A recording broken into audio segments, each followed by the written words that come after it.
안녕하십니까. 여러분의 재간둥이 사이다 박지훈입니다. 자, 주말에 전국 곳곳에서 오물풍선 700여 개가 발견이 됐습니다. 북한 당국의 소행이죠. 밝힌 바가 또 있고요. 자, 우리 정부에서는 강력한 좀 대응을 경고를 하긴 했는데 또 대북 방송을 또 재개하든지 아니면 대북조 전단지 부분을 또 얘기를 하는 것 같습니다. 문제는 북한에서 또 그게 온다면 다시 또 100배, 뭐 10,000배의 또 오물을 풍선을 날린다고 하니까요. 그런 부분까지 유의하고 지켜봐야 될 것 같습니다. 자, 오늘도 여러분의 출근길 유익하고 재미있는 이야기로 함께 하겠습니다. 생방송 중에 댓글 부탁드리고요. 박지훈의 뉴스 인사이다 지금 바로 시작하겠습니다.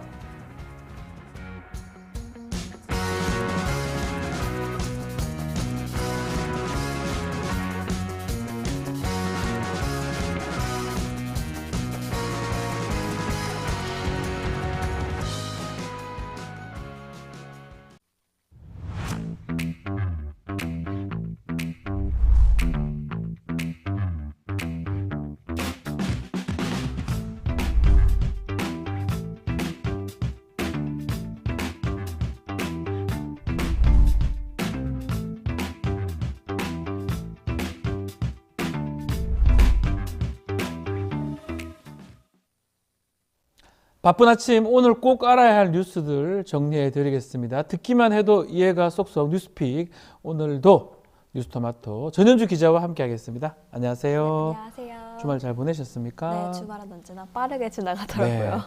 자, 주말 동안 뭐 잘 보내긴 했는데 이제 문제는 전국 곳곳에 오물풍선이 발견됐는데 모두 700개가 넘는다고서요. 네, 맞습니다. 군에 따르면 지난 주말 동안 발견된 오물풍선은 모두 720여 개로 조사가 됐는데요. 네. 첫 살포 이후 사흘 만에 오물풍선을 다시 상공으로 띄웠습니다. 지난달 28일과 29일 동안 살포했던 260여 개와 비교하면 약 2배 이상의 규모가 지난 주말 동안 살포가 됐는데요. 풍선 한 개에 달린 적재물은 5kg에서 10kg 정도로 종이 조각과 폐 1000조각, 또 빈 플라스틱 병과 담배꽁초 등 오물이 발견됐습니다. 발견된 지역은 주로 수도권에 집중이 됐는데 멀게는 경부 그리고 경남 지역까지도 그 지역에서도 발견되기도 했습니다. 자, 이 전국에서 좀 700개라면 정말 많은 양인데 지난번보다 또 양도 많아졌지만 문제는 피해가 좀 더 컸을 것 같아요. 네, 마른 하늘에 날벼락이다 예. 뭐 이런 표현도 나왔는데요. 마른 하늘에 오물벼락이네요. 네, 맞습니다. 오물풍선이 자동차 위로 떨어지면서 자동차 앞유리에 금이 가거나 파손된 피해가 발생했는데요. 또 경기도 부천에서는 주차 중이던 트럭 타이어가 오물풍선 영향으로 불에 탔는데 차 옆에 떨어진 오물풍선의 기폭장치가 폭발하면서 불이 옮겨 붙은 것으로 전해졌습니다. 예. 이 오물풍선은 시장 한복판과 도심 도로 등은 물론 식약처 그리고 언론사 등 장소를 가리지 않고 좀 떨어진 게 확인이 됐는데요. 심지어 인천공항에도 오물풍선 10개가 떨어져서 한동안 항공기 운항도 90분간 차질을 빚어지기도 했습니다. 또 오물풍선뿐만 아니라 서북도 지역에서는 북한의 GPS 교란이 계속되면서 어민들의 조업에도 차질을 빚기도 했습니다. 자, 계속된 북한의 이 도발, 우리 정부 역시 대응을 지금 하고 있는 상황인데 어떤 조치를 예고했습니까? 네, 대통령실은 어제 오후에 장호진 국가안보실장 주재로 긴급 국가안전보장회의 NSC 상임위원회를 열었습니다. 장 실장은 북한의 오물풍선 살포와 GPS 교란 등은 상상할 수 없는 몰상식이고 비이성적인 도발 행위라면서 즉시 중단할 것을 촉구했는데요. 네. 또 앞서 지난 도발 행위 때 정부가 북한이 감내하기 힘든 조치들을 예고를 했었는데 이번에는 그 조치들에 착수하겠다고 밝혔습니다. 특히나 대북 확성기 방송 재개도 배제하지 않을 것이라고 밝히면서 이번 주 국무회의에서 확성기 방송을 금지하고 있는 이 9.19 남북 군사합의 일부 또는 전부의 효력을 정지하는 안건을 좀 처리할 것으로 예상이 되고 있습니다.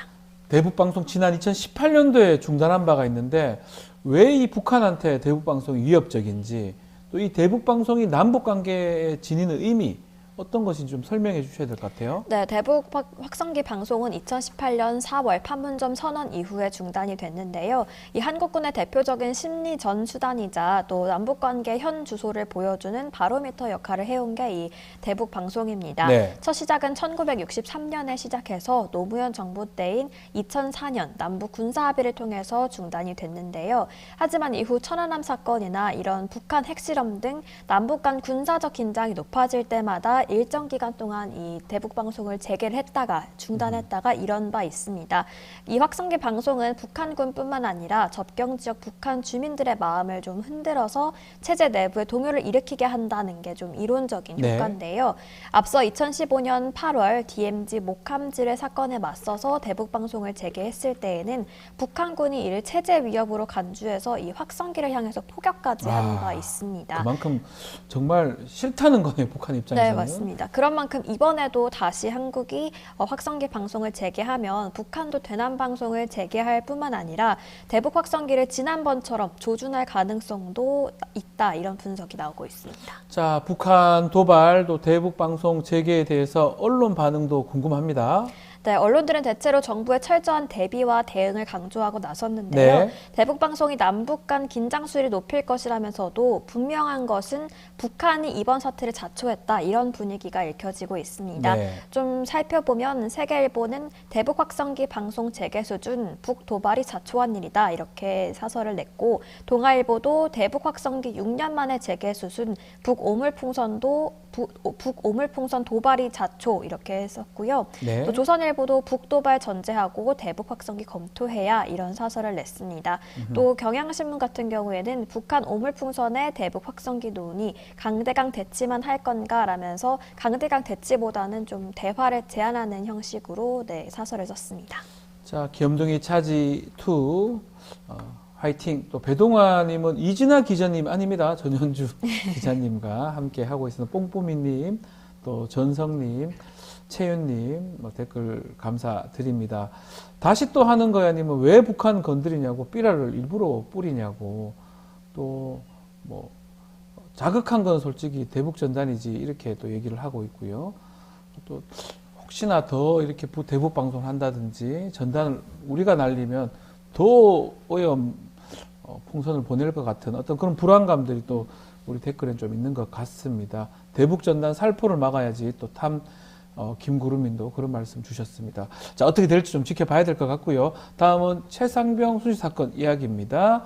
자, 그 개입 의혹에 대해서 침묵하던 대통령실이 지난 주말 입장을 내놨는데요.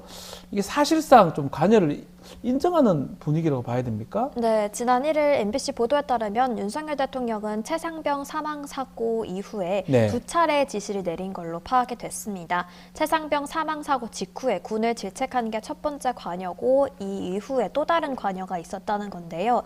대통령실 고위 관계자는 해병대 수사단에서 혐의자로 8명을 지목해서 경찰에 넘긴다고 하자 참모들이 문제가 있다, 이렇게 보고를 했고 대통령을 바로잡으라, 이렇게 지시를 했다는 겁니다. 네. 한편 대통령실이 여태까지는 윤 대통령과 이종섭 전 장관의 통화에서 최상병 사건에 대해서 논의가 됐을 거라는 의심에 대해서 억측이다, 이렇게 일축한 바 있는데요.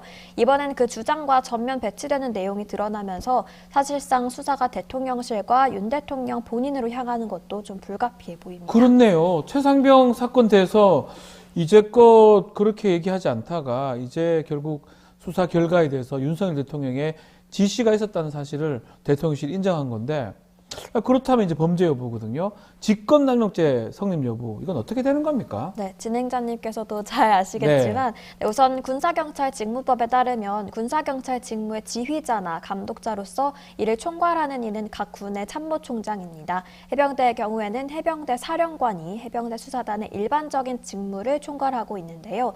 그렇게 따지면 최상병 사건에 대한 지휘 감독 권한은 박정훈 전 해병대 수사단장에게 사실상 위임돼 있던 상태라고 볼 수 있습니다. 이런 상황에서 윤 대통령의 직권남용죄가 성립이 되려면 당시 윤 대통령의 지시 내용이 정확히 무엇이었는지 좀 확인이 되어야 직권남용 또 권리행사 방해 혐의 적용 여부를 좀 가릴 수 있는데요. 법조계에서는 윤 대통령의 지시가 얼마나 구체적이었는지를 좀 관건으로 보고 있습니다. 만약 대통령이 특정인을 빼라라는 식으로 이첩을 중단시켰다면 직권남용에 해당될 수 있다는 게 법조계의 중론이고요. 한편 현재 윤 대통령 측은 법적이고 원론적인 지시만 했다 이런 논리로 맞서면서 직권남용에 대해서는 선을 긋는 모습을 보이고 있습니다. 자, 직권남용죄가 직권을 남용해서 의무 없는 일을 시키는 범죄인데 이 직권을 남용했냐 안 했냐 이 부분이 지금 판례에서 가장 중요한 부분이 됩니다. 사법농단 사건에서 판사들이 이제 많이 무죄가 된 게 그런 직권이 없었기 때문에 무죄가 됐는데 대통령을 좀 달리 봐야 돼요. 그 직권이 너무나 포괄적이고 크기 때문에 대부분 직권이 있다고 봐야 되겠죠. 그런 부분 때문에 이 범죄 성립 여부가 조금 주목을 받는 것 같습니다. 다른 어떤 직무하고는 좀 차이점이 있지 않을까. 박근혜 전 대통령 또 부분도 마찬가지고요. 알겠습니다. 지켜보기로 하고요. 자, 이런 가운데 22대 국회 시작 후 맞은 첫 주말에 야권 최상병 특검법 재추진을 위한 범국민 대회를 열었네요. 네, 지난 1일 민주당은 서울역 앞에서 최상병 특검법 재추진을 촉구했습니다. 이재명 대표는 이제 국회에서 제도 내에서만 싸우기는 힘들다면서 안에서 그리고 밖에서 함께 싸우겠다 이렇게 말했습니다. 네. 또 박주민 의원은 반드시 특검을 통과시켜서 진상을 규명하고 책임자를 처벌하자고 말했는데요. 뿐만 아니라 조국혁신당도 같은 날 용산 전쟁기념관 앞에서 최상병 특검 거부 규탄 집회를 열었습니다. 네. 조국 대표는 천라지망이라는 옛말이 있다. 하늘과 땅의 그물은 성겨 보여도 모든 걸 잡는다라는 뜻이라면서 최해병 특검법은 천라지망이 돼서 사고 책임자와 수사 회피 범인들을 빠짐없이 올가매고 잡아낼 것이다. 이렇게 강경하게 말한 바 있습니다. 자, 지금 22대 국회 개원하면서 지금 7일이 원구성 협상 시한인데요. 여야 계속해서 협상을 이어가고 있지만 이견이 잘 좁혀지지 않는 것 같습니다. 네, 민주당과 국민의힘은 네. 계속해서 원구성 협상을 이어가고는 있지만 이 이견이 좀처럼 좁히지 못하고 있는데요. 양당 모두 법사위와 운영위를 양보할 수 없다는 입장으로 평행선을 달리고 있습니다. 어제 저녁에도 약 2시간가량의 협상을 이어갔지만 입장차만 재확인했는데요. 이날 자리에는 민주당에서는 박찬대 원내대표와 박성준 원내수석 부대표가, 국민의힘에서는 추경호 원내대표와 배준혁 원내수석 부대표가 협상대표로 나온 2+2 협의였는데요. 네. 민주당은 상임위원장직을 의석수에 따라 배분해온 관례를 존중하지만 관례보다는 법이 우선이다. 마냥 기다릴 수 없다라고 압박했는데요. 여기서 말한 이 법은 7일까지 원구성 협상을 완료해야 된다라는 걸 의미를 하는데요. 이는 만약에 협상이 불발된다면 법정 시한인 오는 7일에 민주당 단독으로 원구성안을 강행 처리하겠다 이런 엄포를 놓은 겁니다. 국회법상에 국회의장 선출 이후 3일 이내에 원구성하도록 되어 있거든요. 그게 네. 7일인데 법대로 하겠다. 지금 그 말씀으로 보이는데 가장 중요한 게 지금 법사위하고 운영위 상임위원장일 것 같아요. 이미 법사위원장 민주당 입장에서는 후반기에 21대 후반기에 그걸 봤기 때문에 반드시 가져오려고 하는 것 같은데 일단 각 당의 입장도 한번 정리해 주시죠. 네, 민주당은 상임위원장 자리 가운데 법사위와 운영위, 과학기술정보통신위원회는 민주당이 꼭 가져와야 한다 이런 입장입니다. 박찬대 원내대표는 법사 운영 과방위 외 나머지 상임위에 대해서는 협상 과정에서 조정이 가능하다라면서 좀 열린 가능성을 좀 열어뒀는데요. 박 원내대표는 원만하게 협상이 이루어지면 상임위원장 자리를 민주당 11곳, 국민의힘 7곳의 비율로 배분하게 되지만 국민의힘이 시간만 허비한다면 표결을 통해서 민주당이 18개 상임위를 모두 가져올 수 있는 부분이라고 강조를 했습니다. 그러면서도 그런 일은 피했으면 하는 바람이다 이런 언급을 하기도 했는데요. 추경호 국민의힘 원내대표는 법사위원장을 가져가려면 국회의장직을 달라 이렇게 밝혔습니다. 네. 또한 법사위원장과 운영위원장, 과방위원장 등을 여당 몫으로 하는 21대 국회 하반기 상임위 운영안을 유지하도록 해달라 이런 방침을 밝히기도 했습니다. 세 개네요. 법사위원장, 운영위원장, 과방위원장. 아마 향후 민주당이 지금 국정에서 가장 중요하다고 생각하는 어떤 위원장 부분인데 또 반대로 국민의 입장에서는 또 반드시 또 사수해야 되겠다. 아니면 최소한 몇 개라도 달라. 라고 지금 하고 있는 상황이고, 관행이냐 이제 법도를 가느냐, 이게 합의가 될지 좀 지켜봐야 될 것 같습니다. 이선혜님 오셨고요. 이프로님 오셨습니다. 영희님, 또 프리티킴님 감사합니다. 댓글 감사합니다. 자, 뉴스픽 전현주 기자 고맙습니다. 네, 감사합니다. 이어서 영식당으로 찾아올 테니까요. 잠시만 기다려 주십시오.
매주 월요일 모든 정치 이슈를 씹고 뜯고 맛보고 즐기는 영식당.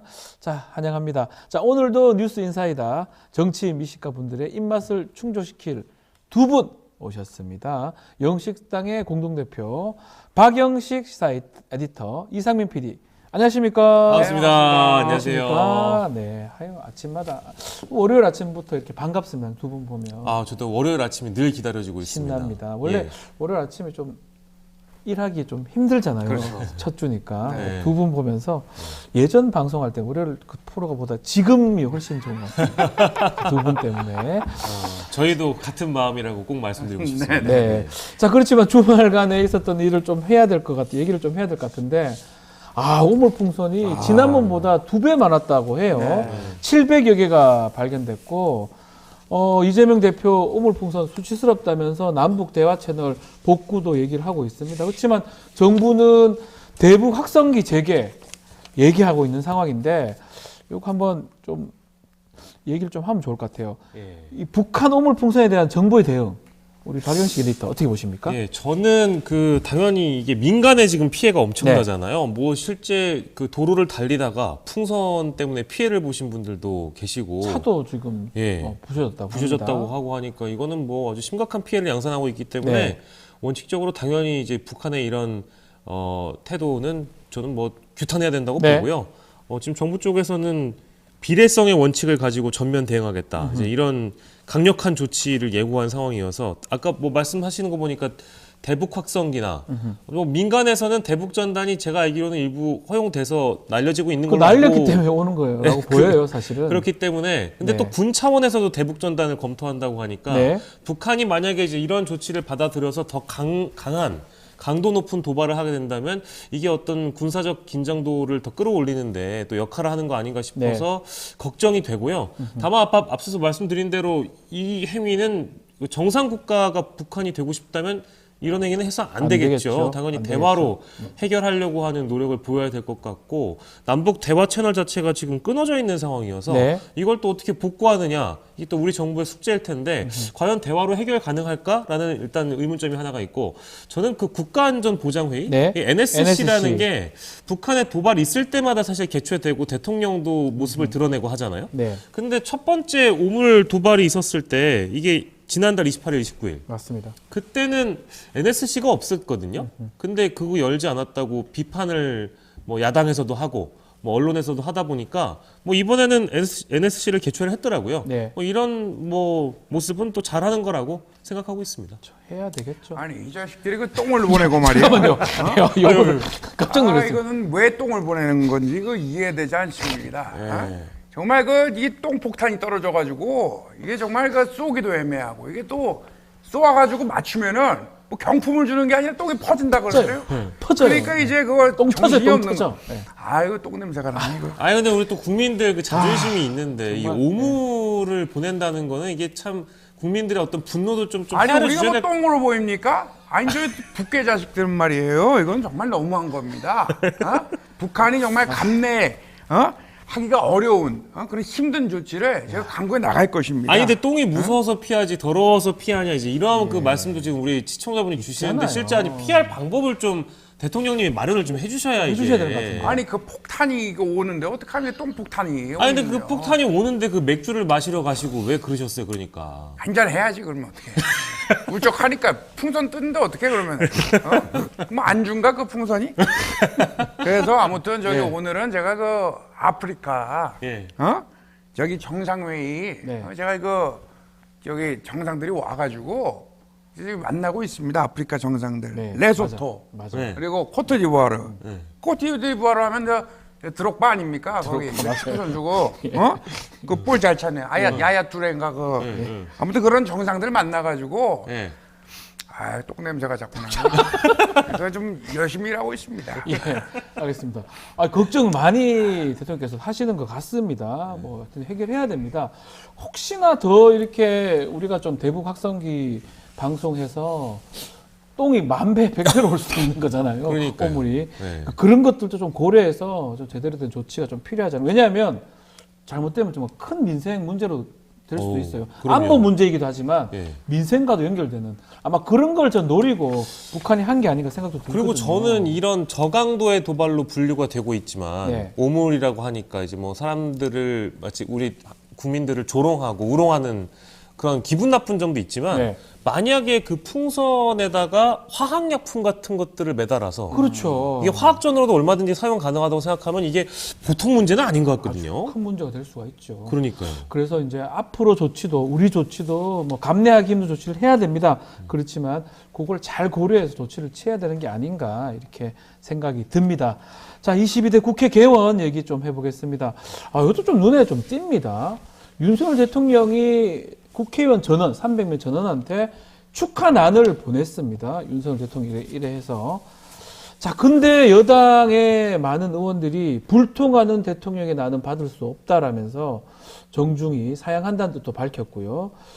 또 국민의힘은 협치를 거듭한 뭐 옹졸한 정치 이렇게 비판을 했고요. 자, 밖으로 또 쓰레기가처럼 밖에 낸 이런 의원들도 있는 것 같아요. 자, 난을 두고 여야 갈등이 또 일어난 상황인데 어떻게 봐야 됩니까? 저는 뭐 어떻게 보셨어요? 저는 예의상 축하난 뭐 네. 보내는 거에 대해서 뭐 당연한 거라고 생각하고 네. 근데 이걸 또 반송하거나 뭐 돌려보낸다는 거는 좀 뭐랄까 오바스러운 조치 아닌가라는 생각을 처음에 하긴 했는데 네. 이게 22대 총선의 민심을 생각을 해보면 저는 그 대통령을 마음에서 이미 지운 분들이 네. 선출한 국회의원들이지 않겠습니까? 대부분 이제 지금 난을 저렇게 대처하시는 분들은 그렇죠, 그렇죠. 예. 그러다 보니까 이제 그 유권자들의 눈치를 좀 보고 행동하시는 면이 없지 않아 있다고 보고 대통령 자체가 이미 지금 2년간 입법부를 거부해 왔기 때문에 국회를 거부하는 대통령의 난을 우리는 거부한다. 네. 라는 어떤 정치적 의사 표시로 보이고요. 사실 대통령이 죄송한 말씀입니다만 정치를 그간 너무 못하다 보니까 협치라고 하는데 예. 그렇죠. 그래서 정치를 못했다 보니까 이제 그 정치의 복원을 위해서 이게 이제 뭐랄까 아까 우리가 오물풍선 얘기했지만 이게 이 의원들의 비대성의 대응이겠죠. 네. 대통령이 정치를 못한다면 딱 그만큼 이렇게 네, 난 안 받겠다. 대통령이 거부한다면 우리도 거부하겠다. 네. 이제 그런 이제 원칙적인 뭐 그런 의사 표현이라고 보여서 다만 전 뭐 나는 죄가 없기 때문에 네. 국회 앞마당에 좀 심으시든지 아니면 뭐 지인을 좀 주시든지 해가지고 쓰레기는 안 됐으면 좋겠어요. 정말 난제예요, 그렇죠. 난제. 예. 조국 대표. 비판의 날이 다가오고 있습니다. 역대 유례 없이 사익을 위하여 거부권을 오남용하는 대통령의 축하나는 정중히 사양합니다. 이상입니다. 짧고 굵게. 네.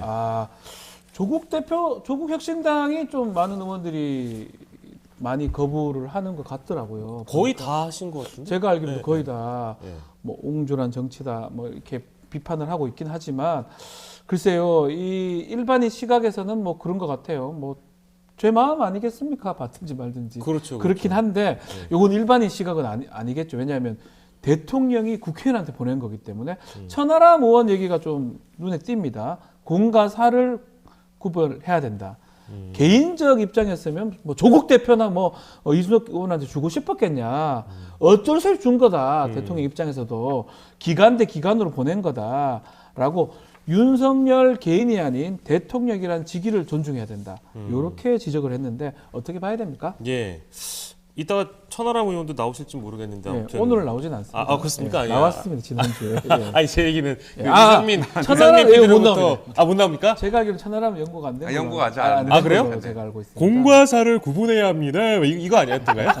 아무튼 예. 연구 중으로 알고 있습니다. 아 그렇습니까? 예. 예. 근데 저는 뭐 일부 천하람 의원 말씀에 동의는 하는데요. 네. 다만 제가 동의를 할 수가 없는 부분은 앞서 말씀드린 대로 행정부의 수반으로서 대통령이 입법부를 존중하지 않아왔기 때문에 행정부라는 기관으로서 입법부의 법안을 모조리 거부하신 그 분이잖아요. 부분이 컸겠죠 아마도. 지금 여기서 이제 공과 사를 구분해야 합니다. 이러셨다는 건데. 천하람 의원입니까? 예. 그렇게 공사를 구분을 잘 하시는 분이 그러면 개인 휴대전화로 최근에 그 논란이 되지 않았습니까? 그것도 문제가 되겠죠. 그게 이제 공사 구분을 대표적으로 못하는 분이어서 천하람 의원의 말씀은 어떤 말씀인지 알겠는데 이게 이제 의원들에게도 하실 말씀이지만 네.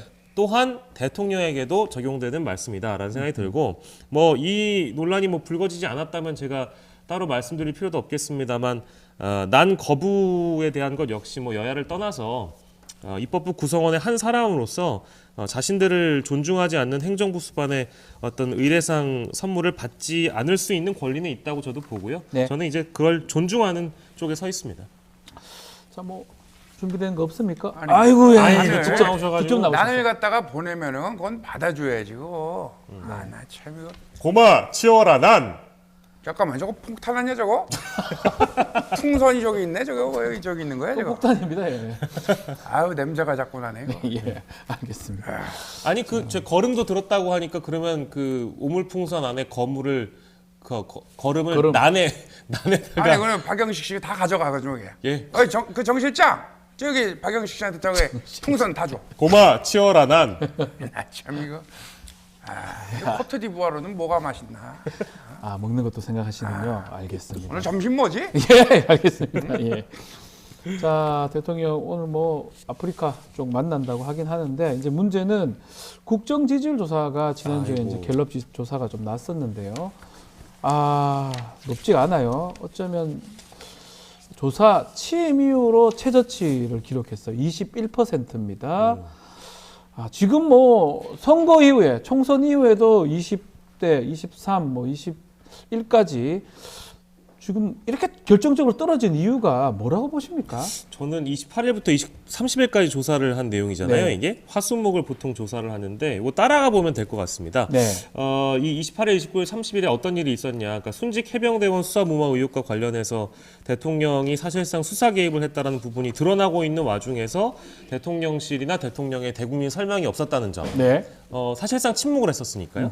그리고 뿐만 아니라 이걸 마치 이제 비호하듯이 뭐 예를 들면 경로가 죄냐, 전화 통화가 죄냐, 뭐 네. 이런 식의 발언들이 나왔단 말이죠. 맞아요. 여당에서요. 이게, 그렇죠. 예. 이게 충분히 영향을 줬을 것 같고 이게 정상회담 기간이었습니다. 한중일 정상회담. 한중일. 네. 근데 한일중 정상회담, 예. 한중일 정상회담. 이제 어떻게 써야 되느냐? 예. 이제 이런 논란이 또 있다 보니까 이게 외교 행위보다 이 한중일 한일중 표현이 어떤 것이 더 앞서가야 되냐 이런 것들도 한 몫을 하는 원래 것 같고요. 외교 활동이 있으면 약간 지지율이 올라가는 게 일반적이잖아요. 컨벤션 효과라고 원래 부르는데. 같으면. 근데 네. 이게 전혀 없었던 것 같아요. 전혀 없었고. 예, 그리고 또 그 30일에 이게 뭐 국민의힘 연찬회 이따 뒤에 얘기가 나오겠습니다만 네. 30일에 국민의힘 연찬회가 있었는데 이날이 또 그 얼차려 받아서 숨진 그 군인의 연결식이 있었던 날이었거든요. 네. 근데 이날 가서 어퍼컷 세레모니도 하시고 또 맥주도 맥주 따르시고 한잔 맥주도 하셨죠. 마시고 네. 하시다 보니까 이제 이런 것들이 이 여론조사에 반영이 돼서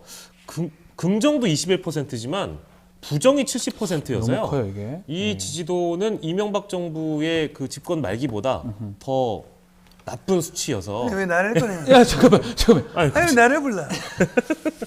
나는 그 UAE 대통령이 와가지고 네. 그 누구였지? 대통령이 와가지고 내가 음식을 많이 먹었습니다. 많이 먹어야 돼. 많이 해 먹어야 돼. 어떻게 너무 해드셨? 어? 너무 해먹? 음식을 조리해서 왔더라고. 예. 그래요. 왜 하필 또 이 그러니까요. MB 대통령 내가 왜 불렀어? 예, 몰라가지고. 아니 보고 그때 싶었어요. 집권 말기에 그래도 지금보다는 지지도가 더 나았다라는 그런 네. 언론 보도가 있다 보니까 내가 한 번 더 할까? 아니 그래 할 수는 없고요. 사양하겠습니다. 우리나라는 그렇게 할 수도 없고 헌법상. 네.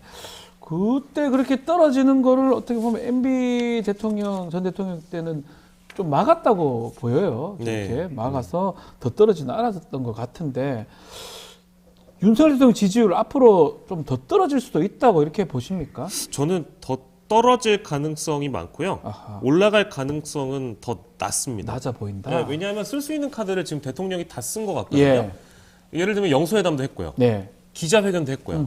기자들 만나서 김치찌개랑 계란말이도 계란말이 먹이고. 먹였고요. 예. 근데 지금 할 수 있는 걸 거의 다 했는데 할 수 있는 거는 결국 이제 반대 진영을 때려잡는 정도의 정책이랄까요? 네. 그런 방향, 그런 전략인데 여의도와 서초동을 동원해서 문재인 전 정부에 대한 의혹을 증폭시키거나 실제 수사에 돌입하게 된다면 보수 지지층을 결집하는 효과가 있을 것 같고요. 네. 이제 그런 방식의 반대 진영 때리기 전략, 그게 첫 번째로 보이고 두 번째로는 대통령이 꼭 지지도가 떨어지시면 가는 지역이 있습니다. 어디죠? 이번 대구? 갤럽 조사 보더라도 대구 경북과 부산 네. 경남도 역시 부정이 더 높거든요. 예. 그러면 다시 한번 가서 시장 방문을 하시거나 지역적으로 한번 행보를 보여주셔야 이쪽 지지도가 다시 올라가는 그런 경향성이 있어서 네. 예전에 꼭 지지도가 떨어지면 박근혜 전 대통령을 만나거나 부산이나 대구를 방문하셨습니다. 아마 그런 행보를 보이지 않을까 싶은데 그 두 가지 방법 빼고는 사실 지금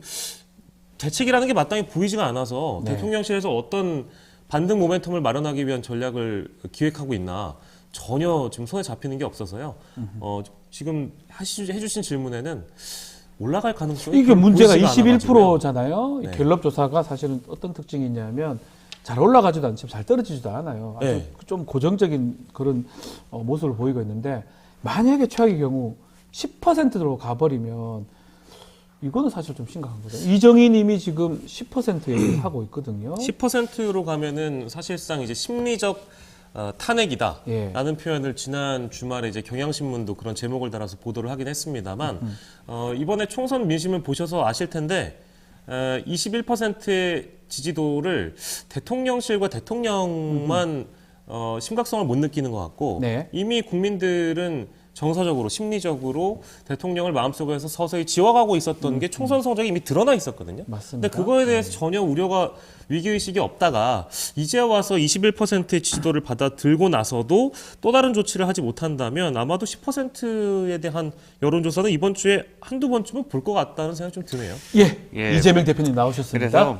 그래서 저희가 총선에서 투표로 분명히 여당과 정부를 심판하지 않았습니까? 네. 심판했음에도 승복하지 못한다면 이제는 국민들의 힘으로 책임을 물어야 된다고 생각합니다. 국회에서 저희가 일을 하려고 하는데요. 대통령이 모든 걸 거부하고 있어가지고 저희 일을 못하고 있어요. 이제는 국회와 제도 내에서 싸우는 것도 힘듭니다. 그래서 제가 직접 나가겠습니다. 어디? 예, 장애투쟁하겠다고요. 장애투쟁 주말에 이제 시작을 했는데 뭐 가출 이런 거 아닙니다. 예, 제가 밖에 나가가지고 네. 투쟁하겠다 이 얘기죠. 네, 투쟁하시겠다. 농담인데 못 알아듣네. 일부러 하려고 또 농담까지 또 예, 하셨네요. 아무튼 밖에서 함께 네. 국민과 함께 항복을 이끌어내겠습니다. 같이 나가실래요? 모르겠습니다. 예. 지금 이재명 대표님 직접 말씀을 좀 주셨지만 22대 국회 개원했습니다. 첫 주말에 지금 범야권 윤석열 대통령 또 여권을 향해서 해병대 특검법 통과 얘기를 하면서 장애로 나가고 있는 상황입니다. 근데 문제는 계속 이렇게 대치 국면이 된다면 글쎄요, 이게 국회 운영도 그렇지만 또 이게 장기화된다면 국민의힘 안팎에서는 보수층 내분까지 초래되겠다 이런 얘기도 나오는 것 같습니다. 어떻게 봐야 됩니까? 그러니까 기존 그 보수층한테 전통적으로 어필했던 가치가 네. 뭐 애국, 국방, 안보 이제 이게 전통적인 가치잖아요. 그렇죠. 근데 대통령이 이제 군인들을 어떻게 생각하는가를 보는 분들이 적지 않은 것 같아요. 최수근 해병 사망 사건에 대한 수사 무마 외압 의혹도 그렇고요. 이번에 군에서 벌어진 뭐 사망 사건도 네. 그렇고 대통령이 군을 어떻게 생각하는 거냐, 대통령이 실제 국방 안보나 이 군대에 대한 어떤 시각이 어떤 것이냐 이제 이런 우려들 보수층 내부에서 이미 오래전부터 나왔던 것 같고 그러다 보니까 이분이 진짜 보수 대통령이 맞나? 이런 비판들이 실제 많이 나왔었고요. 네. 제가 만나는 보수 인사들도 그런 표현들을 덜어 하곤 합니다. 그러다 보니까 보수층에서 대통령에 대해서 지지를 철회하거나 비판을 하는 목소리가 좀 끊임없이 나오고 있는 그런 상황이고 상징적인 게 뭐냐면 21대 국회 마지막 우리 그 표결 당시에 물론 이 특검법은 자동적으로 폐기가 됐습니다만 네. 국민의힘 의원들도 부결을 던져놓고 만약에 그렇게 부결이 돼서 법안이 폐기가 되면 자신들이 핸들링을 했다라는 그런 자신감에 박수도 치고요. 뭐 한호를 원래 또 환호도 하고 네, 그랬잖아요. 옛날에. 웃음도 나오고 해야 되는데 국민의힘 의원들조차 박수치지도 않았고 서로 격려하지도 않았고요. 뭐 환호도 안 나왔습니다. 약간 눈치 보는 느낌이었죠. 그 얘기는 무엇이냐? 그러니까 미뤄 짐작컨대 지역구에 가든지 네. 자신들이 만나는 지지자들 입장에서는 그래도 이 최수근 특검법에 대해서 국민의힘 의원들이 이러면 안 되는 거 아닌가요? 네. 라는 정도의 목소리를 늘 듣고 있는데 대통령 눈치는 봐야 되겠고 네. 그렇다고 또 뭐 지역 민심은 들어야 되겠고 지지자들 목소리는 들어야 되겠다 보니까 그런 상징적인 장면이 나온 거 아니겠는가 싶어서 뭐 보수 내부는 저는 예정돼 있는 그런 상황이라고 좀 보고 있어서요. 내분의 가능성이 좀 있을 것이다. 예. 이렇게 보시는 거군요. 뭐 홍준표 시장도 한번 얘기 한번 그 들어볼 맞아요. 수 있을까요? 지금의 여론조사는 예. 의미가 없이 그쪽 조작이라고 또 말씀하시더라고요. 응답률 15% 이하는 이제 발표를 금지해야 된다. 내 그래 봅니다. 그래 보시군요. 응답률 10%도 안 되는 여론조사가 있어요. 예. 여론조사는 설계에 따라서 얼마든지 조작할 수가 있는 거죠. 내가 이제 2011년 전당대회 때 당대표 하셨죠 그때? 3억 원을 주면 네. 10%는 조작해주겠다. 이런 여론조사 옛날에 업체가 있었어요. 아하. 그게 뭡니까? 조작이, 수치 조작이 가능하다는 거죠. 네. 그래서 대선도 이제 저번에 나왔을 때도 네. 일부러 그 업체가 대세론에 몰아주려고 이제 인자 그래. 내 네. 지지율이 단자릿수가 처음에 나왔어요. 처음에는 그랬어요. 예. 그런 것을 이제 인자. 봤을 때는 지지율 중요하지 않고 응답률도 중요하지 않다. 예. 그래 봅니다. 그래요. 아니 근데 또 그 정치인들이 자신의 지지도가 중요하지 않나요? 그렇게? 아니 중요하고 잘 나올 때는 또 그 기분 여론조사를 좋잖아요. 실컷 인용하면서 뭐 조금만 나쁘면 뭐 그렇게 조작이다. 하시고. 아니 그렇게 하시다가 결국에는 그 홍 시장님도 황교안 대표의 길을 내는 가는 겁니다. 박영식이처럼 살아오지 않았어요. 공직 임무는 40여 년 동안 내 방식대로 마이웨이를 걸어왔기 때문에 내가 어느 날까지 이제 인자. 살아올 수가 있었던 겁니다. 예. 예. 홍준표 시장님. 아유. 여론조사가 여론조작이 가능하다니까 말귀를 못 알아듣습니까? 일부 조사는 그럴 수 있는데 이 한국갤럽이라는 조사 기관이 이거 조작하긴 전통적으로 지금 하죠. 수십 년간 했던 조사 방법이 뭐 그렇게 달라지지 않은 조사인데 혹시 홍 시장님도 여론조사를 보시면서 그런 내는 얘기를 정정당당하게 아부하면서 살지 않았다. 그게 홍준표의 길이다. 네, 이렇게 마무리하겠습니다. 인자, 인자. 그만하고 대구 좀 신경 쓰시라는 여론이 요 있습니다. 지금 뭐 인자 가보겠어요. 예, 알겠습니다. 참. 참네. 예. 홍준표 시장까지 와서 여론조사 얘기하면서 너무 신경 쓰지 말라고 하는데 그럼에도 여론이 안 좋은 얘기 좀 더 해야 될 것 같습니다. 특히 군기 훈련 받다가 그 쓰러져 숨진 그 훈련병 그 연결식 당일날 대통령 또 국민의힘 의원들 워크숍에서 이 술자리 좀 술 얘기가 있었죠. 비판이 좀 많았어요. 진정한 보수라면 이럴 수 있나? 우리 젊은이 목숨값이 당신에게 겨우 그 정도였냐? 맥주 비판이 좀 많았었거든요. 어떻게 보십니까? 저는 박영식 에디터. 저 진짜 죄송한 표현인데 네. 이건 진짜 한심한 장면이어서 네. 한심하고 저는 이 사진을 보고 사실 눈을 좀 의심했습니다. 굉장히 충격적인 장면이라고 생각을 했고요. 대통령이 일단 첫 번째로 저 연찬회 자리에 가서 무엇을 어떻게 할 것인지에 대한 계획이 없었던 것 같아요. 네. 가령 예를 들어서 주변에 있는 참모들이 정무 감각이 조금이라도 있다면 대통령한테 자리에 가시더라도 이런 말씀은 안 하시는 게 좋겠다라든지 아하, 시켰어야 되는데. 이런 행동은 안 했으면 좋겠다라든지 이 정도의 조언이 나왔어야 되는데 그런 말을 할 수 있는 사람도 없고 할 수 있다고 하더라도 지금 하지 못하는 분위기가 아니겠느냐. 네. 그러니까 대통령이 실제 이거를 주변에서 말리더라도 이거를 만약에 했다면 더 문제고 그렇죠. 말린 사람이 없는 것도 더 없는 문제 것도 아니겠습니까? 문제고. 그래서 이게 대통령이 이런 모습을 보여준 건 매우 심각한 장면이라고 저는 생각을 하고 그리고 이 대통령이 사는 세상은 참 다른 세상이라는 생각이 들었어요. 네. 저도 이 장면 보고 나서 아마 많은 분들이 그런 생각을 하셨겠습니다만 나와 같은 나라를 살고 있는 건가? 라는 생각이 들 정도로 너무 해맑은 얼굴로 너무 이게 술 앞에서는 너무 해맑은 저 얼굴로 사진들이잖아요. 저기 어퍼컷. 하면서 웃으면서 저 모습이 그래서 저게 이제 많은 이제 언론들이 지켜보고 있단 말이에요. 다 찍고 또 연결식이 또 있는 상황이라면 저거를 다들 정치적으로 해석하기 때문에 의식하기 마련인데 왜 이게 의식이 안 되느냐? 박영식 에디터 짚어준 게 그 그렇습니다. 부분이네요. 그러니까 대통령은 저 날이 네. 뭐 물론 같은 날이라고 하더라도 연결식이 있는 날이었다면 어퍼컷 정도 안 할 수 있는 거고 그렇죠. 전날 하루 술 안 마실 수 있는 거고 전날 하루 환하게 안 웃을 수 있는 건데 연찬회에 가서 그럼 울어야 되는 거냐 뭐 이렇게 반론하실 분들도 계시겠습니다만 그 네. 얘기가 아니라 하지 않아도 될 부분들은 굳이 하지 않아도 됐다라는 점을 지적하는 바이고요. 뭐 박지원 의원도 그런 말씀을 하시던데 네. 저는 이게 뭐 모습은 밝아 보이지만 마음은 좀 복잡했을 것이다. 왜냐하면 이제 108석으로 출발하는 22대 국회 당선인들에게 저런 모습을 대통령이 보여주고 싶었던 이유는 만약에 국회에서 자신을 향한 어떤 특검법이나 네. 김건희 여사를 향한 특검법이 또 발의가 돼서 표결을 해야 된다면 108석이 똘똘 뭉쳐야 된다. 이날도 건배사가 뭉치자 똘똘 네. 뭉치자 아니었다고 합니까? 네. 그러다 보니까 대통령은 마음은 조급하고 행동은 밝아 보였으나 심경은 굉장히 복잡했을 것이다라는 생각이 좀 들어가지고요. 네. 아무튼 안타까운 장면이었어요. 자, 뭐 좀 다른 얘기긴 한데 송영길 전 대표 보석됐던데요. 뭐 송영 대표도 한 말씀 하실 것 같기도 하고. 예. 안녕하십니까. 송영 송영길 대표님. 일단 우리 존경하는 광주 시민 여러분께 정말 존경의 의미를 담아서 제가 절 한번 올리겠습니다. 꾸벅. 제가 정말 광주에 기반한 정치인도 아니었는데 네. 정말 전국적으로 공감을 얻을 수 있는 그런 메시지를 던짐으로써 정말 이 보석도 되지 않았습니까? 예. 새로운 광주 정신을 대변할 수 있는 그런 정신을 또 표출할 수 있는 그런 정치인이 되겠다 이런 생각을 가지고 있습니다.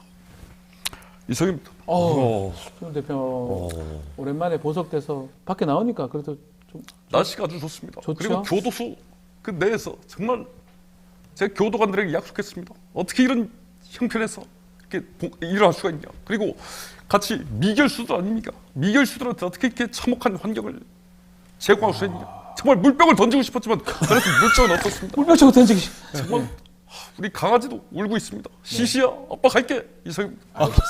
그 송영길 전 대표는 송영길 대표는 머리가 백발로 하얗게 돼서 나오셨던데 그렇습니다. 지금 저기 모습은 검정 머리가 되셨네요. 아직 그래서 업데이트가 안 됐습니다. 하지만 제 마음은 하얗습니다. 광주 정신으로 이렇게 도배가 돼 있습니다. 시시야, 아빠 간다.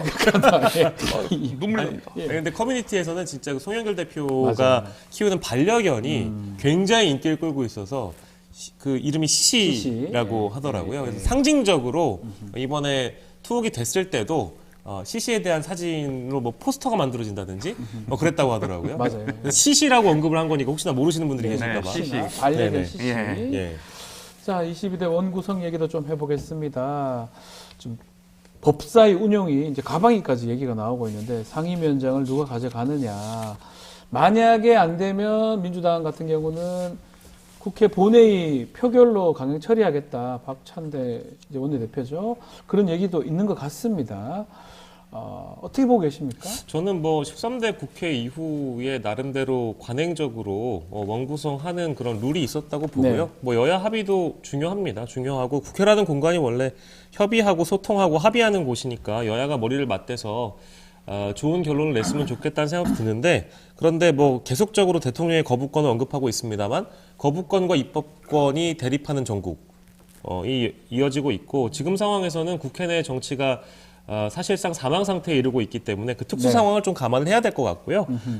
즉 관행보다는 국회법을 우선해서 빠르게 일처리를 하는 것이 중요하지 않겠는가라는 생각이 좀 들고, 게다가 총선 민의를 계속 말씀드리고 있는데 총선을 누가 이겼냐, 총선에선 또 누가 심판을 받았냐를 감안해 보면 대통령과 함께 국민의힘도 심판을 받은 거거든요. 네. 그러니까 108석의 소수 정당이 이제 이 국회 원구성과 관련해서 목리를 부릴 자격은 지금 시점에서 없는 것 같다라는 지금 생각이 좀 들고, 국민들은 야당 우위로 표를 몰아주면서 입법부를 견제하고 심판하라는 메시지를 준 것이니까 이 국회법을 따라서 원구성을 했으면 좋겠다는 생각이 들고, 결국에는 협상이 지연되면, 협의를 했는데 합의가 안 되면 표결을 통해서 다수결의 원리 그대로 이행하면 된다는 것이 민주주의의 원리입니다. 그렇죠. 그렇기 예. 때문에 만약에 뭐 지금 이 상임위 구성이 안 되면 뭐 국회가 할 일을 못 하게 되는 것이니까 국회법을 따르는 것이 뭐 지금 시기에서는 가장 좋은 결론이라고 저는 생각하고 있습니다. 예, 아유, 김종인 전 위원장입니다. 따분해. 예. 뭐? 따분해. 저 자식은 버릇이 없다고 봐요. 어른이 나왔는데 저 따문에 그러고 댓글도 따문에밖에 없네. 어쨌든 그 네, 김종인 전 위원장. 총선이 네. 끝나고 나고도 그 일반 그 국민이 그 민심이 네. 국민의힘에 대해서 왜 그렇게 냉혹하게 갔는지에 대해서 새로운 반성이 없기 때문에 그거는 내가 결국은 이번 총선에서 대통령이 보여준 모습이 없잖아요. 예. 없기 때문에 그거는 새로운 여론조사에 그 영향을 줄 수도 없고, 그렇기 때문에 그거는 그 변하지도 않았기 때문에 계속 그 여당이 불리한 상황이라고 그렇게 보고 있기 때문에 내가 그렇게 그 볼 수밖에 없다고 봐요. 예. 정확하게 보신 것 같습니다. 정확하게 보시는 것 같습니다. 이게 때문에라고 봐요. 예, 그 때문에 그 때문에. 네. 마치기 전에 한동훈이는 1년이나 좀 쉬어야지. 왜 자꾸 튀어나와? 그 한동훈 전 위원장은 그러면 왜 그 김욱 씨를 지금 만나거나 김우 씨 만나서 고마움을 표시를 했더라고요. 예, 왜 그럴까요? 저는 김은국 씨를 만나면 안 되는 겁니까? 만나도 되죠. 아니 만 되죠. 아니 그렇죠. 그건 문제 삼은 게 아니죠, 위원장님. 저는 호랑나비를 부를 자격이 있다고 생각하는데요. 네. 네. 저는 지구당도 마찬가지로 부활해야 된다고 생각합니다. 네. 예. 그건 정말 아니죠. 예. 제가 봤을 때는 예. 지구당 부활, 이거는 제가 20년 전에 분명히 요구하지 않았습니까? 지구당, 그리고 당대표, 그리고 지역 토어들 간에 정말 어두운 고리를 끊어냈다, 이렇게 생각하는데요. 저는 지구당 부활이 원외 위원장들을 살릴 수 있는 길이라고 생각합니다. 저도 정말 그렇게 생각하는데요. 저도 동의하죠. 하지만 그건 시대착오적이다, 이렇게 평가합니다. 이분을 왜 갑자기 저를 붙여놓은 건가? 아유, 정말 어쨌든 지구당 부활은 정말 필요하다, 이렇게 생각합니다. 오세훈 시장은 거의 비슷해졌습니다. 제가 수영을 하러 가야 돼서요. 좀 가보겠습니다. 예. 안녕. 안녕. 와, 가셨네요. 예. 똑같습니다. 아니 근데 진짜 우리 한동훈 전 위원장과 두 오세훈 사람의 토론 예. 논쟁은 와. 처음 아니겠습니까? 근데 진짜 그 지구당 논쟁을 보면서 이제 뭐 대리 이제 앞서서 전당대회를 앞두고 대권 주자들끼리 전초전이라고 좀 보는데 네. 근데 저 지금 할 말을 잃어버린 게 네. 너무 똑같네요. 너무 오세훈 똑같아요. 시장을 언제 이렇게 또 끌어올리셨지? 제가 준비가 된 서울시장입니다. 와. 뭐든지 준비가 돼 있다, 그렇게 생각을 하는데요. 야. 제 노래도 불렀습니다. 노래가 있습니까? 오 솔레미오. 진짜요? 자세한 건 영상을 찾아보시면 되겠다, 이렇게 생각합니다. 감사합니다. 야. 오세훈 시장도 연구가 됐군요. 지난주에 저희가 오세훈 시장님을 모셨던가요? 제 기억이 잘 안 그때는 납니다. 좀 약했습니다. 그렇습니까? 목소리가 좀 약했는데 예. 오늘 거의 확실해졌네요. 야. 알겠습니다. 종종 오세훈 시장까지 저희가 좀 모시도록 하겠습니다. 지금 이 방송이 오세훈 띄우기. 알겠습니다. 알겠습니다. 저는 분명히 지구당 살리기, 그리고 김은국 씨 만나서 예. 애국하는 마음이 무엇인지 얘기했다. 이렇게 분명히 말씀드리겠습니다. 알겠습니다. 자, 오늘 마무리하도록 하겠습니다. 박영식 에디터, 이상민 PD와 함께했습니다. 두 분 감사합니다. 감사합니다. 야. 자, 잠시 구독자 이벤트 하나 저희가 소개해드리겠습니다. 저희가 6월 15일 공개 방송을 진행을 하는데요. 첫 공개 방송인 만큼 재밌는 코너 풍성한 사은품도 준비가 되어 있습니다. 좀 지금 나오는 화면의 QR코드 또 라이브 채팅창 상단 고정글 커뮤니티 통해서 신청을 할 수가 있습니다. 많은 신청 부탁드리겠습니다. 네.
윤석열 대통령 부인 김건희 여사에게 명품 가방 등을 건넨 최재형 목사. 목사님 최근 검찰에서 두 번째 소환 조사를 받았습니다. 자, 어떤 내용을 검찰에서 이야기를 했는지 직접 스튜디오에서 이야기 한번 들어보겠습니다. 안녕하십니까? 네, 반갑습니다. 네, 최재형 목사님 직접 나오셨습니다. 일단 검찰 조사 얘기부터 먼저 해보겠습니다. 지난달 13일 날 조사를 받고 2차 소환 얼마 전에 받았는데요. 자, 11시간 조사를 받았다고 하던데 어떤 이야기를 하셨습니까? 뭐 그냥 전반적인 네. 총론을 다뤘다고 할까요? 예. 그렇게 했고 그다음에 이제 1차 소환 때는 내가 이제 고발을 당해서 피고인 신문으로 간 거 아닙니까? 그렇죠. 그래서 이제 뭐 누가 고발했는지도 모르고 네. 고발자도 모르고 고발 내용도 사실 모르고 간 거예요. 1차 때는 뭐 피고발이니까 예. 네네 열람을 해도 뭐 비공개 열람도 있고 그래가지고 네. 가보니까 뭐 활빈단, 서민이 뭐 이런 단체에서 뭐 되지도 않는 내용 가지고 예. 고발한 것들을 종합적으로 해서 그 수사를 받은 거고 네. 이번에는 제가 이제 녹취록 증거물 제출로 인해서 예, 출두를 하게 된 거죠. 네. 네. 이 번지 길드님, 정의는 승리합니다. 최 목사님, 또 훈민정은님도 목사님 힘내세요. 젤리스님도 목사님 힘내세요. 글들 또 댓글 주고 계십니다.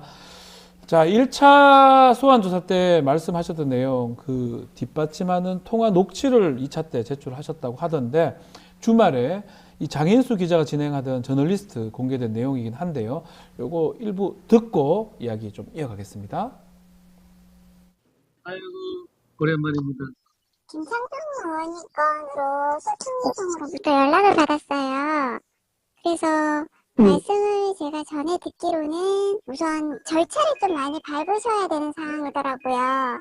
우선 요청하신 사항이 그 김창동 의원님께서 국립묘지에 안장될 수 있게끔 할 수 있는 방안을 한번 검토를 요청하시면서 사모님이 여사님 면담을 요청하시는 걸로 들었는데 맞나요? 예.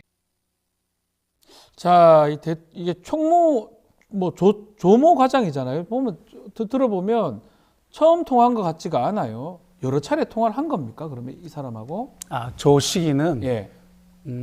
취임하는 그 해에 네. 10월 17일 날 이루어진 통화고요. 10월 17일 날. 그 전에부터 제가 여러 차례 통화를 했었죠. 네. 최초로 통화하고 알게 된 지가 7월이었습니다. 네. 그때는 이제 미국에서 연방 상원, 하원, 주지사 이런 그 방문 사절단이 항상 해마다 와요. 네. 김창준 의원이 주도하는 그 행사거든요.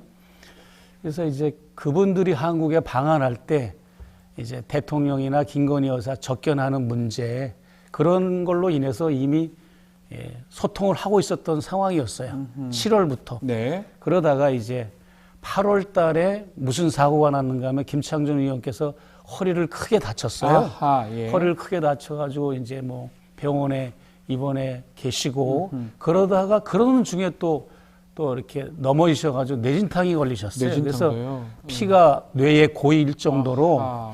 그러다 보니까 이제 그분의 사모님이 고령이시고 이제 김 의원께서 고령이시고 이제 돌아가실 수도 있겠다라는 위기감을 이제 그렇죠. 느끼셨는지 아프고 막 다치고 이랬으니까. 네네네. 그래가지고 그 김창중 의원 아드님도 신경외과 의사거든요. 네. 그래서 이제 다들 걱정을 하는 상황에서 그 사모님이 저한테 그 고민을 털어놓으시더라고요. 지금 우리가 미국에서 그동안 평생 살아서 여기민을 왔는데 네. 뭐 여기서 돌아가시면은 이제 미국에 묻히는 거는 이제 자동으로 되는 건데 네. 그런 거보다는 여기서 묻히고 싶다. 한국에서. 예, 그런 네. 의사를 표해가지고 제가 이제 자연스럽게 그것을 이제 여사한테 청탁의 형식으로 그래 요청을 했던 겁니다. 이게 왜 중요하냐면 네. 금품이 오간 거는 맞아요. 뭐 찍혔으니까. 그럼 왜 그것이 갔느냐? 대가성 부분. 그 얘기를 하려고 지금 우리 목사님께서 그 말씀을 하는 본인 부담성도 있지만서도 얘기를 하시는 거고. 그러면 어느 정도 용산에서 움직였습니까? 실제로 김창준 그 의원 그 부인하고 그 김건희 여사 두 사람 만남도 있었어요? 만남은 없었습니다. 아. 예, 그걸로 인해서 뭐 만남이 있는 건 전혀 아니고 네. 그냥 대통령실 그 조모 과장이라는 그 직책은 그분은 이제 전체 정부 각 내각의 부처마다 네. 이제 어떤 그 연락을 하거나 조율을 하는 그러니까 특정한 부서가 아니라 모든 전체 내각의 부서를 총괄하면서 연락을 하는 그런 역할의 캐릭터더라고요. 보니까 김건희 여사 측에 무슨 문의가 있거나 정부와 관련돼서 뭐 이제 오다가 있거나 미션이 있거나 뭘 알아봐라 그러면 그 역할을 조모 과장이 해왔던 사람이고 예. 그러니까 이제 여러 가지를 다 그 조 과장이 저하고 통화를 한 겁니다. 통일 TV 건, 그 다음에 김창준 의원 국립묘지 건, 그 다음에 국가원로 자문회의 건, 그 다음에 미국에서 이제 상하원 의원 방문단이 오는 건, 접견 건 이런 모든 것은 1차적으로 조모 과장이 일단은 그것을 정리해가지고 저한테 의견 조율을 하고 그랬어요. 그래서 그 정도 수준입니다. 그러니까 뭔가 적극적으로 청탁을 들어주려고 하는 노력은 없었습니다. 아하, 예, 그 정도 그래서 이제 조율하는. 예, 네. 그래서 조율하고 뭐 알아봐주고 청취해주는 정도 그런 거지. 성사된 거는 성사된 건 한 없습니까? 건도 없습니다. 아, 그 정도 알아보려고 했고 이 사람이 일반인이 아닙니다. 대통령실 공무원이죠. 공무원이 과장인데 이 사람이 역할을 하려고 했는데 실제로 제대로 이루어진 것은 없다. 그리고 예. 뭐 이제 다 아시겠지만 네. 저희가 이 언더커버 취재 차원에서 그렇죠. 그렇게 한 거죠. 각종 선물도 주고 각종 청탁을 이제 우리가 했는데 네. 그 청탁 내용은 사실 이루어질 수 없는 것들이었어요. 예, 김창준 의원 국립묘지 안장권도 네. 저는 전달은 했지만 그건 가능하지가 않은 거고요. 왜냐하면 또 그분이 이제 3선까지 지내시고 4선 도전하는 그 과정에서 그걸 포기하신 게 그런 여러 가지 불미스러운 일이 있었기 때문에 포기가 된 거기 때문에 그런 거라면 여기서도 국립묘지 안장 조건이 까다로워가지고 안 됩니다. 예, 그래서 않아요. 쉽지 그것도 않아요. 안 되고 통일 TV도 예. 완전히 뭐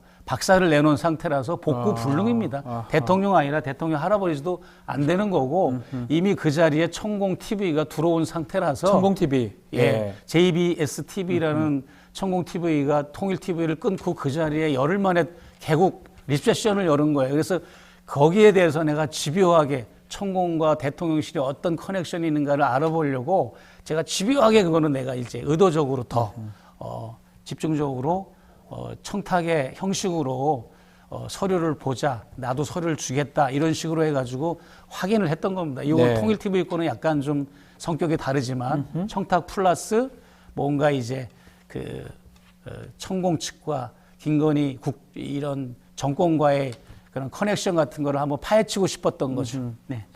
자, 그 한겨레 단독 보도 얘기를 좀 해보겠습니다. 검찰이 김건희 여사 또 우리 최재형 목사님 그 대담 요약권도 확보를 했다고 하던데 여기 어떤 내용들이 오갔는지 좀 또 분석한다고 하는데 요거는 목사님께서 직접 제출한 자료입니까 검찰한테? 제가 직접 작성한 거고. 아, 작성한 거군 작성해서. 네, 작성한 거고 예. 제출은 우리 백은종 대표를 통해서 제출했는데 예. 이거는 뭐 이제 제가 접견을 하면 네. 이제 뭐 2시간 가까이 접견을 했으니까 갔다 와가지고 뭐 거기는 녹음기도 들어갈 수 없고 네. 또 뭐 이렇게 핸드폰도 반입이 안 되고 밖에 이제 핸드폰 보관함에 놓으니까 뭐 좀 메모하는 것도 좀 그렇고 네. 내가 기자도 아니고 뭐 이렇게 여사가 뭐 하는 거 적는 것도 모양새가 안 좋아서 그냥 복귀하고 있다가 다시 이렇게 나와서 이렇게 기억한 걸 다시 메모를 이제 하셨던 메모한 거예요? 거를 가지고 이게 폭로될 때 폭로 예. 방송이 나올 때 1회부터 4회까지 나갔잖아요. 이게 디올백 그렇죠. 사건 폭로 방송이 그때 이제 취재 기자들이나 진행하는 아까 박영식 앵커나 이런 분들이 그 내용을 알아야 될 것 같아서 네. 제가 이렇게 워드 형식으로 아. 해서 정리를 해서 준 거예요. 그날 메모해놓고 정리는 따로 또 하신 거네요. 그러면 메모 좀 참조해서? 따로 이렇게 정리를 했죠. 그래서 저는 기억력이 좀 좋은 편이라서. 네. 네. 네. 그때 그 샤넬 화장품을 이렇게 건넸다는 얘기도 있었는데 그때 이제 선물 전할 때 그 내용을 좀 적어두셨던데 이거 어떤 이야기가 있었던 거예요? 주면서? 뭐 화장품 예, 얘기니까 샤넬 화장품. 샤넬 화장품은 말 그대로 진짜 진심으로 축하하는 차원에서 네. 전해주려고 전해준 건데 사실 카톡으로 먼저 우리가 그냥 푹 하고 그냥 쳐들어간 게 아니잖아요. 네. 선물을 가지고 미리 카톡 카톡으로 다 보냈죠. 고지를 메시지를. 했고 네. 그래서 이제 바로 접견 일시와 장소가 정해졌는데 네. 거부할 줄 알았죠. 그런데 이제 들어오라고 그래서 가져간 건데 좀 여기에 존재의 가벼움이 보였던 거예요, 여사가. 그러니까 좀 이렇게 선물을 전해주면 고맙다 하고 이렇게 한 켠에 이렇게 놓는 게 아니라 막 뒤에 있는 비서한테 정아무개 비서를 오라 그래가지고 막 내가 보는 앞에서 이제 포장지를 뜯고 끌러보게 하고 그러면서 이제 막 이제 거기에 대해서 얘기를 하는 게 좀 모양새는 좋지는 않았죠. 바로 근데 어쩌면 또 사람 현장에서 성격에 따라서 주는 선물도 바로 또 보는 사람이 있긴 한데 바로 끌러보고 옆에서 보라고 하고 제가 볼 때는 예. 샤넬 화장품도 그렇고 디올백도 그렇고 예. 이미 사용이 되지 않았을까 그렇게 생각해. 포장지 다 뜯고 뭐 내용물 다 꺼내고 했는데 뭐 그거 더 이상 자, 그러면 선물 줄 수도 있는 상황도 아니죠. 디올백은 지금 대통령 기록물로 보관하고 있다고 하는데 네. 샤넬백도 거기 어디 있을까요? 샤넬은 지금 샤넬 백이 아니고 화장품. 샤넬 화장품은 제가 볼 때는 여사 아니면 그 측근 비서들이 썼든지 아니면 최은순 여사가 네. 가져갔을 것 같습니다. 열린공간 TV 취재에 의하면 최은순 여사가 거기 커머너 컨텐츠에 와가지고 선물들을 계속 오피스텔로 날랐다고 그러잖아요. 예. 네. 그러니까 뭐 최은순 여사의 보관한 모처가 예. 국가기록물 임시보관소 아닌가 싶습니다. 최은순 여사가 보관하고 있을 건데 효심이 작동되지 않았나? 요게요? 예, 효심. 어머니. 그럼 지돈으로 사서 줘야지요. 어머니 내가 영부인이 되니까 이렇게 선물들이 많이 그러니까. 들어옵니다. 엄마 가서 마음껏 쓰세요. 뭐 이렇게 주지 않았을까? 그렇게 추측은 그건 추측 부분입니다, 그죠? 예, 알 수 없는 추측은 거니까. 해봅니다. 예. 야, 뭐 하여튼 샤넬 화장품, 디올백 다 어디 있는지 좀 궁금하기도 하고 그 상황에 대해서 지금 최 목사님께서 다 얘기를 하고 또 보도가 되고 있는 그런 상황입니다. 요거 하나 좀 짚어보죠. 이 뭐 술이라든지 책이라든지 이전에 갖다 줬다고 했는데 그 책 부분입니다. 네. 권성희 변호사로 알려진 분이 네. 이 본인이 그걸 주었다 그러고 그 아크로 비슷하죠. 이거 목사님 어떻게 보셨습니까? 이거 좀 기분도 좀 저는 그랬을 것 같기도 하고. 예, 그 MBC 취재 기자가 네. 저한테 확인 전화가 먼저 왔어요. 네네네네. 보도 나가기 전에 네. 내 글씨가 맞냐, 내 책이 맞냐, 네. 사인이 내게 맞냐. 근데 확인해 보니까 내게 맞더라고요. 근데 한 가지 아쉬운 거는 각 책마다 윤석열 대통령의 책을 읽을 사람이 아니잖아요. 뭐 책 주면 읽겠습니까? 그래서 한 페이지 정도만이라도 읽어달라고 포스트잇으로 표시를 했어요. 요거는 봐라. 요 페이지만큼은 무슨 일이 있어도 봐라. 요거만 봐라. 그 페이지를 표시해놓은 포스트잇은 떨어져 나가고 이렇게 좀 간당간당하게 붙여놔서 그런지 예. 그거는 떨어져 나가고 내가 이렇게 서명했던 거, 그 다음에 포스트잇으로 또 뭐 이렇게 안내하는 예. 또 책 권마다 그런 건 남아 있더라고요. 예. 그래서 참 기분이 그렇게 안 좋았을까요? 그래도 뭐 선물도 선물이지만 이거 한번 읽어봐라는 정말 어떤 진심을 좀 담아서 주신 책 그러니까 아닌가요? 이제 사실 취할 것은 버리고 버릴 것은 취하고 반대라고 예, 보시는 반대로 거군요. 지금 하신 거죠. 왜냐하면 예. 노무현 대통령께서는 외국에 순방을 가도 네. 그 와인을 마셔도 취기가 돌까봐 포도 주스를 가져갔다 그러잖아요. 맞아요. 예. 예, 판단력이 혹시 흐려질까봐 그런 정도의 정신으로 이 국정을 임해야 되는데 대통령의 국민 지지가 어디서 나오겠습니까? 국정 동력은 국민의 지지인데 그렇죠. 그 국민의 지지는 대통령의 마음가짐과 자세잖아요. 네. 근데 이거 자세가 안 된 거지. 이런 책을 그냥 몽땅 갖다 버리고 술은 뭐 개눈 감추듯이 마신 것 같아요. 술은 먹고 뭐 흔적도 없고. 명품은 어디가 쓸까요? 예, 명품은 모르겠지만 아무튼 저는 이 책을 발견하신 분을 검찰이 소환한 것 자체에 대해서 네. 자세히 알아보니까 내가 검찰에도 내가 항의를 했어요. 이번에 예. 2차 소환 때도 권성희 씨가 저한테 예. 그 내가 이제 통화를 통해서도 얘기를 해줬고 여러 이제 매체에 그분이 아주 신났어요. 여러 매체에 다니시더만요. 네. 그 책을 주신 분이 권석희 변호사요. 예, 그분이 하는 말이 검찰이 이미 제출 형식으로 이 책을 내든지 소유권을 포기하라는 얘기도 했다고 그래서 그러면 증거인멸이다. 왜냐하면 권성희 씨가 그걸 가지고 매스컴에 다니면서 얘기할수록 김 여사는 불리한 얘기만 나오니까 네. 그런 건 이제 옳지 않은 방법 아닌가. 확인만 하면 되는데 그리고 검찰에서는 15권을 주셨으면 15권을 다 가져오라 그래야지. 왜 내 책 4권만 가져오라 그러냐. 거기는 김영삼 회고록, 전두환 그러니까요. 회고록, 함성국 뭐 박사 뭐 책, 그다음에 자기 팬클럽 회장 강모 변호사 책 이런 예. 것까지 다 들어가 있어서 15권인데 네. 그런 책들과 함께 발견됐으니 망정이지 내 책만 발견됐다면 아마 의심했을 것 같아요. 네. 예, 예. 아무튼 그리고 거짓말한 게 하나 또 들통났지 뭐죠? 않습니까? 예. 모든 선물은 국가기록원에 분류돼가지고 국가기록물로 분류됐다고 그러는데 알고 보니까 그게 아니라 갖다 버린 갖다 거잖아요. 버린 것도 있고 네, 책 예. 같은 거는 책 같은 거 안 보겠다. 자, 지난 21일에는 용산 대통령실 앞에 있는 그 육군 서울 사무소 주변에 수상한 시설물이 있다. 이런 기자회견을 또 열었습니다. 요거도 한번 설명해 주세요. 어떤 시설물이죠? 그게? 네, 그건 좀 오래됐습니다. 예. 그러니까 뭐냐면요. 작년 오래전 얘기도 아니고 예. 작년 3월에 작년 3월이면 이태원 참사 그 전해 연말에 나고 한참 이제 막 그게 마무리 네. 되는 그런 단계인데 작년 3월에 그 이제 거기 근무하는 분 그 이제 제보자는 보호해야 되니까 네. 그쪽에 근무하는 분 대통령 청사가 됐든 합참이 됐든 국방부가 됐든 그쪽에 근무하는 분 중에 한 분이 제보를 해주신 거예요. 그래가지고 이상한 지금 콘크리트 흉관이 매설되고 있는데 보통 이 상하수도관으로 사용되는 콘크리트 흉관은 그냥 눕혀서 서로 관을 이어서 물이 흐르게 한다든지 그런 역할인데 그렇죠. 예. 수직으로, 수직으로? 2, 3m 되는 관을 하나씩 수직으로 5군데만 묻었다는 거예요. 탁. 예.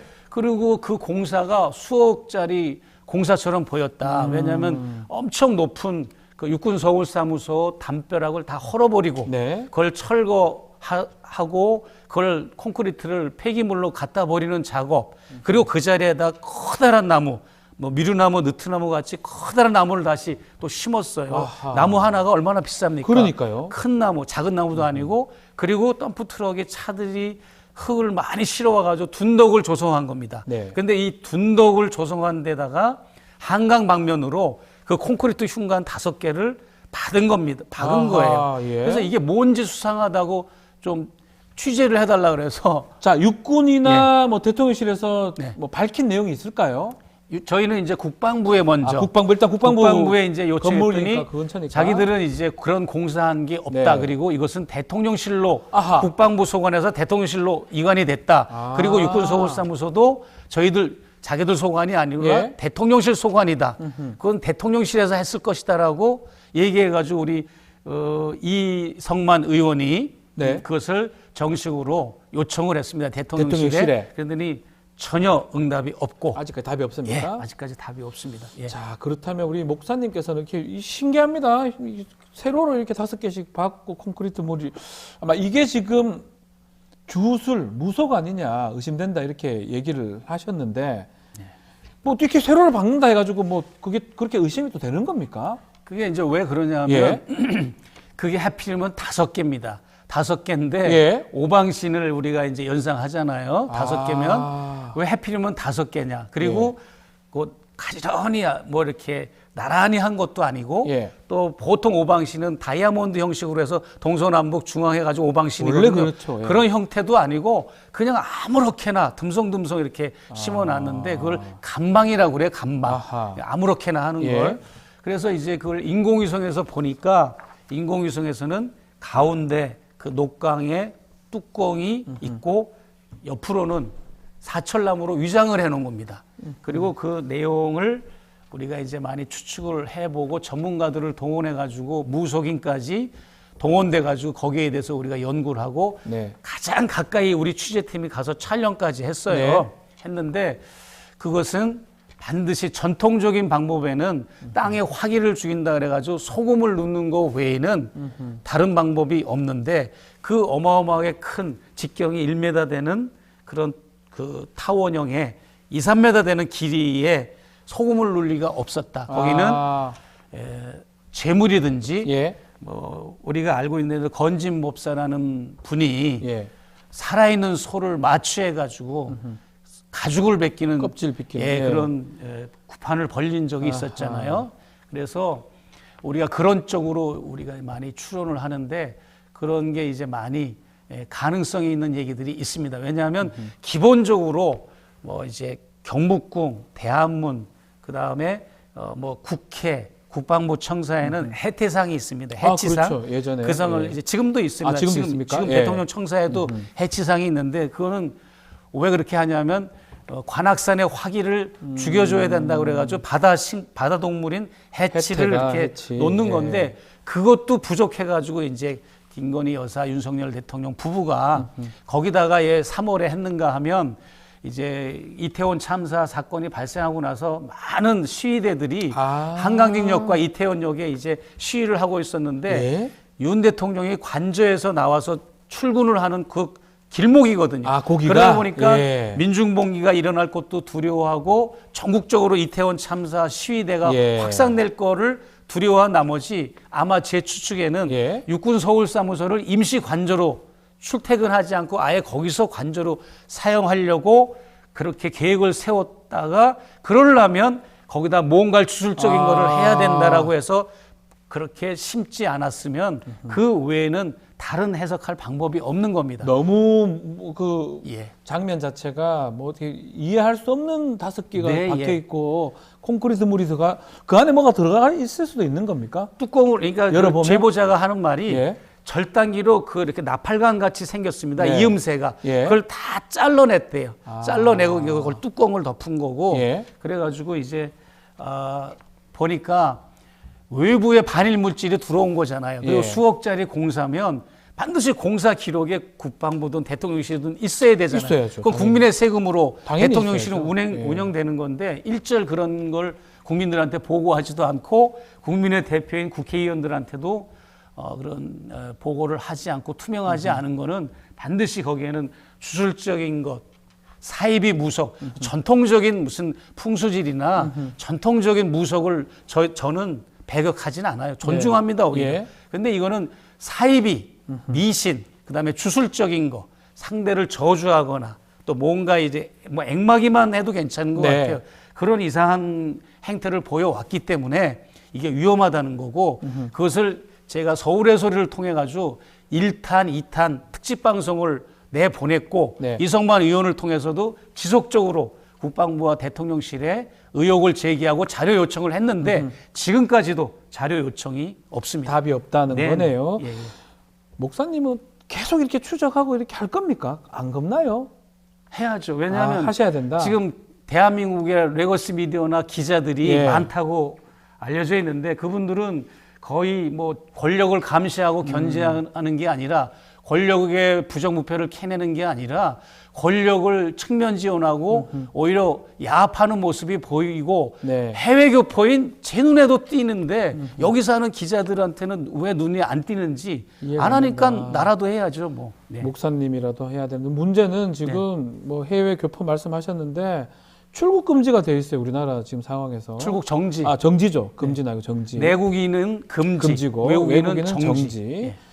어떻게 대응하실 계획입니까? 이 부분 포함해서. 글쎄요, 뭐 네. 정지시킬 사람, 금지시킬 사람은 딱 있지 않습니까? 왜 저를 제가 이 사건으로 도망갈 사람도 아니고 도주할 사람도 아니고, 네 오히려 나가라고 그래도 저는 안 나갈 사람인데 네. 뭐가 좀 캥기는지 저를 예. 왜 금지를 시키는지 모르겠어요. 걱정 안 하십니까? 저 걱정되는 건 없고요. 예. 예, 죽으면 죽는 거고 뭐 감옥 가면 가는 건데 뭐 저는 분명히 말씀드리고 싶은 거는 이 구중궁궐 속에서 행해지는 이런 김건희 여사의 부정부패가 이거는 단순한 게 아니라 총체적인 건데 이 디올백 사건을 통해서 부분만 드러난 거죠. 예. 그런데 생각해 보세요.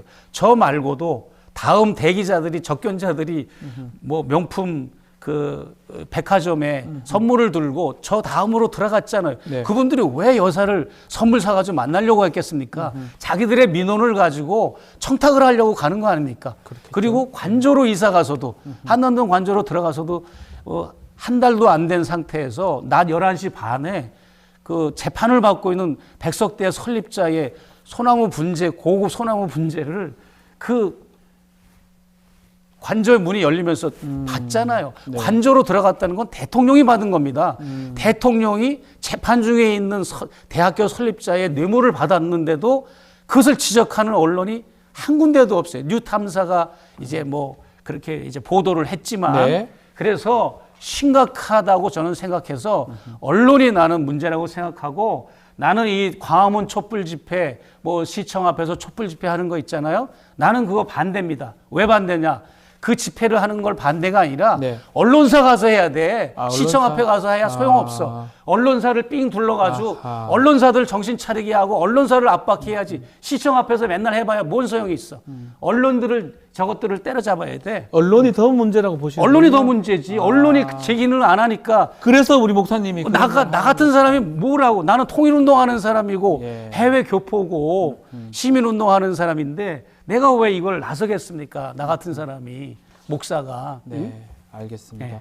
결국 언론에서 보도를 했다면 제대로 파악을 하고 취재를 한다면 내가 나설 이유가 없는데 그게 너무 안 되기 때문에 언론이라는 말도 하지 마세요. 이 무슨 정보통신 유통업체 직원들이지 무슨 놈의 언론입니까? 지금. 네. 예. 알겠습니다. 목사님 응원하는 댓글들 많이 있고요. 자, 목사님께서 건강이 좀 살 빠졌다 이런 예, 댓글도 살이 있어요. 4kg가 빠졌어요. 아유, 혹시나 마음을 써서 그런 건가요? 예, 뭐 어찌 됐든 조사받고 그래서 뭐 그런 것도 있고 예, 좀 뭐 이 일정이 너무 타이트해서 좀 빡빡해서 많이, 예. 알겠습니다. 오늘 말씀은 여기까지 듣도록 하겠습니다. 지금까지 최재형 목사와 함께했습니다. 감사합니다. 네, 고맙습니다. 자, 뉴스인사이다 1부 여기까지입니다. 잠시 뒤 뉴스인사 프라임 진행이 되니까요. 어디 가지 마시고요. 조금만 기다려 주십시오.